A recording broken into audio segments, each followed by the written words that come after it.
Yo, what is going on, everyone? Welcome back to the Zen Lounge. I have an exciting video planned for you guys today. Today, I'm going to be giving you guys your weekly Solo Nation updates. I'm going to be highlighting Oton Nino. So, Oton Nino, if you didn't watch the AMA I posted on my Twitter account, he is a new member on a new branch of the Sologenic team. He is head of the securities market division.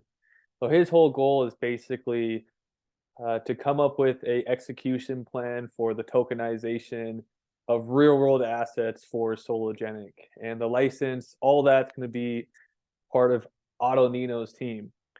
So I told you guys I was going to do a deep dive into Tokenize Europe, and Otto also posted it. So Tokenize Europe 2025 attests for the general understanding that tokenization is the right way forward, but we tend to overthink. At Real Sologenic, we already have the tool to make this happen, starting with the securities market. So remember, Otto Nino is in charge of the securities market team. So let's read what this article is all about. EU Tokenize Europe 2025 initiative aims to boost asset tokenization. This is what we at the Zen Lounge have been talking about for over a year, studying, and we understand tokenization offers many benefits. A new initiative called Tokenize Europe 2025 is being spearheaded by the European Commission and the German Banking Association to tap into the potential of asset tokenization and distributed ledger technology (DLT) to strengthen the block's competitiveness and build long-term economic resilience. The initiative, which is being supported by more than 20 member organizations from different countries and industries, including banking trade groups and paytech firms, aims to establish a solid foundation for the development of tokenization in Europe, with hopes for that technology will drive change and efficiency in industries including finance, supply chains, trade finance, logistics, and public services. Tokenization refers to the process by which an issuer creates digital tokens on a DLT or blockchain, which represents any type of assets. Tokenization can be applied to regulated financial instruments such as equities and bonds, tangible assets such as real estate, precious metals, as well as works of authorship and art. The technology's benefits and multiple and include increased liquidity, faster settlement, lower cost, and bolstered risk management. The best known tokens of cryptocurrencies that have risen in popularity over the past years, and they prompted central banks from around the world to create new forms of money called CBDC. So I'm not going to be covering the CBDC portion of this article. We're focusing on tokenization of assets, right? So let me scroll down. So here are some of the challenges that they're having. So let me read the challenges. The third factor is general lack of awareness and understanding of DLT, distributed ledger technology, and blockchain, which ultimately nurtures a level of skepticism. Against this backdrop, European regulators have a critical role to play in establishing a uniform legal and regulatory framework that legitimizes tokenization, the report says. This framework should include the support this framework should support technological development and incentivize companies to actively innovate. It should also set out a fair, competitive environment that enables and actively promotes collaboration across borders. Central banks also have a role to play and should promote the benefits of tokenization with the financial systems, including exploring potential introduction of the CBDC. All in all, developing Europe's token ecosystem will require all stakeholders to make a concentrated effort, the report says.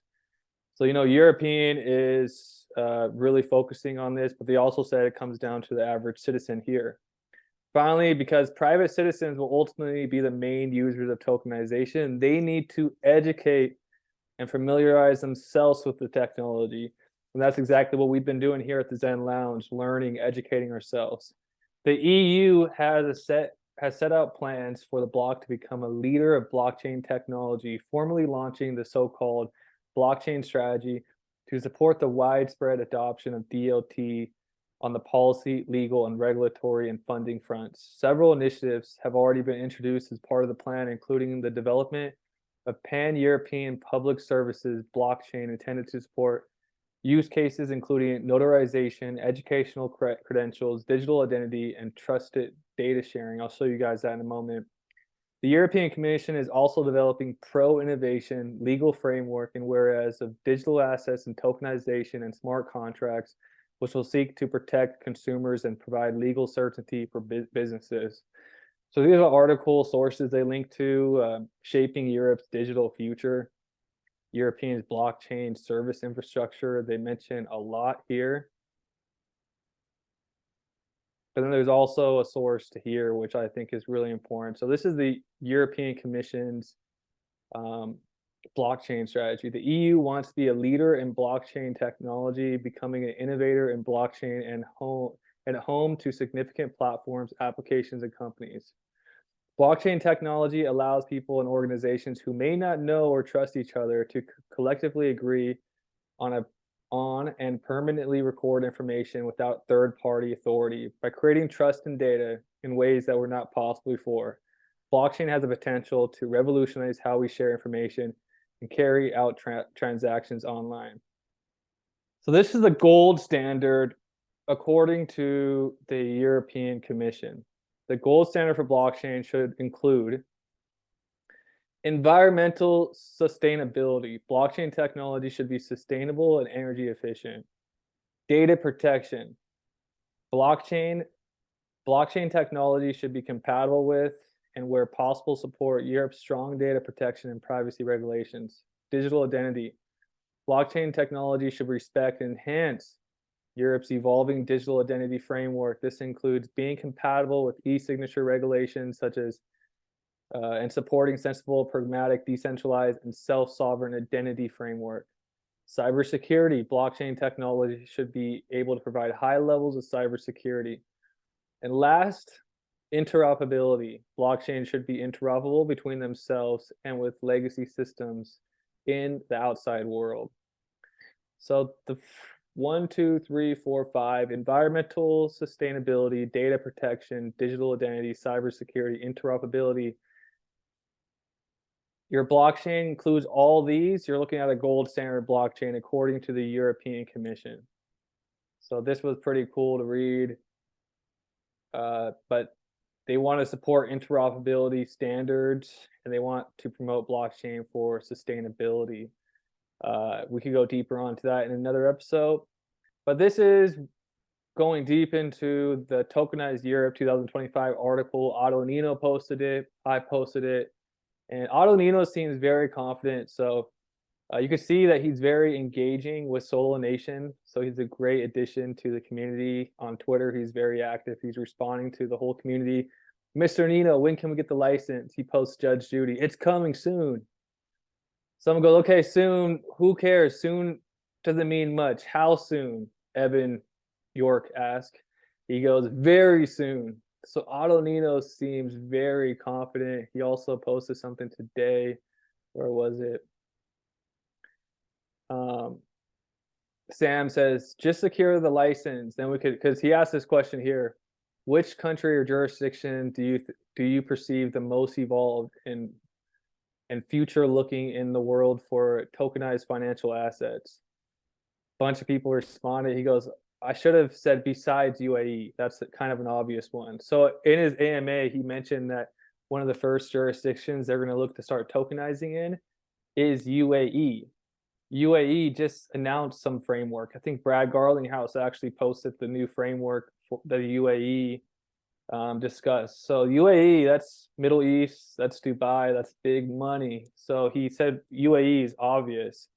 But something else that he said was, someone said, secure the license first, then we'll think about which country comes next. And he said, you could count on that.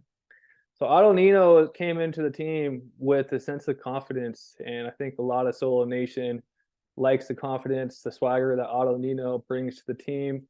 And we could see all the narratives. You know, it started with BlackRock, Larry Fink saying tokenization is coming. And now we see everyone else saying Tokenize Europe 2025. There's so much happening in tokenization. So real quick, let's look at the prices real quick. XRPL, this is the Sologenic marketplace, market index. We can see Solo is priced at 16 cents, Corium priced at 48 cents. Solo and Corium are the two most traded cryptos on the XRPL at the moment, besides XRP.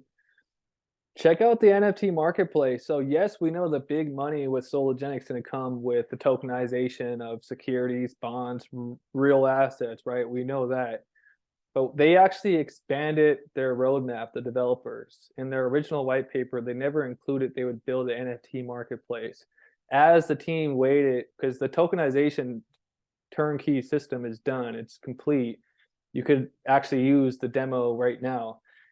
While they waited for the license and the regulatory clarity and the green light to be able to start tokenizing, they decided to build an NFT marketplace. XLS20 is live on the XRP ledger. They wanted to provide a good NFT marketplace. I have heard that they are thinking about building a separate app just for the NFT marketplace. But the NFT marketplace is something that has given Solo utility. So if you burn 3 Solo tokens, you're able to mint an NFT yourself as a creator very easily. Very easily. I've done it myself, and a bunch of other friends have minted very easily their own collections. And there's a vibrant community. There's a vibrant community. I'll kind of give you guys some clues on where you could get active as a creator or as a collector. But I wanted to highlight this collection. I think this is very creative, very clever Solo decks. I now own 2. So let me show you the one I got. So it's actually backed by a physical skateboard.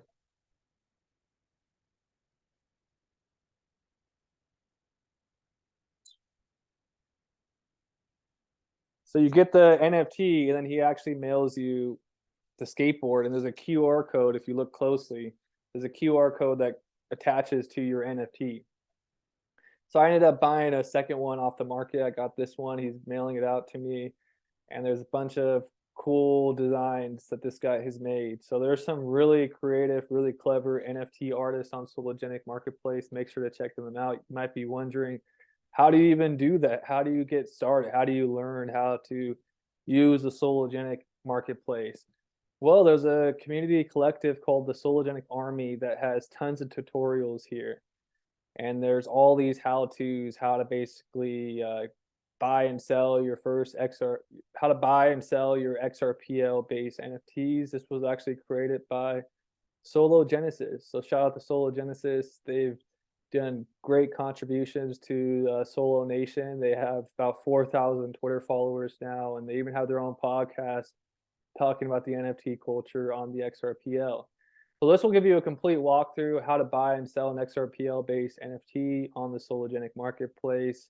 And this is provided by the Sologenic Army. So make sure to check out the Sologenic Army anytime you have questions on how to use the XRP ledger or Sologenic decks. So everybody, this was a quick video. I have more videos. I'm going to be talking about a decentralized Cosm social media application that I've been playing with. In the next video, it just launched on Juno Network. So I'm going to be talking about some hidden gem projects in the next few videos. So make sure to turn my notifications on, subscribe, leave some comments. This is how you support the growth of this channel. All right, guys, everybody, peace.